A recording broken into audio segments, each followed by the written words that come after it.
Magandang araw ho sa inyong lahat. Today is Tuesday. It's our Strong Family Prayer and Exhortation. Kumusta na po kayo? Muli po tayo ay dadako sa pananalangin at pagpapasalamat sa kabutihan ng Diyos na pinagkaloob sa atin.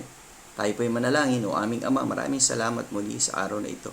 Pagpalain niyo po bawat pamilyang Pilipino na mas marami pang magkaroon ng pagkakataon na makakilala sa inyo. Tanggapin kayo na maging kanilang Panginoon na tagapagligtas. Inihiling ko ito sa pangalan ni Jesus. Amen. Well, good morning. Nais ko ipagpatuloy yung ating strong exhortation from the book of Ephesians chapter 4 and verse 17. This I say therefore and testify in the Lord that you henceforth walk not as other Gentiles, walk in the vanity of their mind.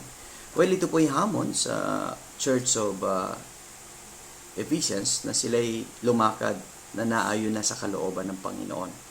Hindi na sila dapat lumakad pa na naayon sa pamamaraan ng kamunduhan na kung saan ay maraming lumalakad. Kaya isa sa mga challenges o challenge in our Christian living ay yung tayo lumalakad doon sa kalooban ng Panginoon. Na tayo ay nagbibigay ng panahon sa kanyang kalooban, sinusunod natin ang kanyang kalooban, at ang kanyang kalooban na naghahari sa ating buhay araw-araw.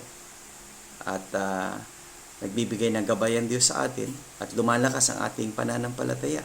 Maging ating pamilya lumalakas din sa pananampalataya sa pamamagitan ng pagsunod natin, paglakad natin na naaayon sa kalooban ng Diyos.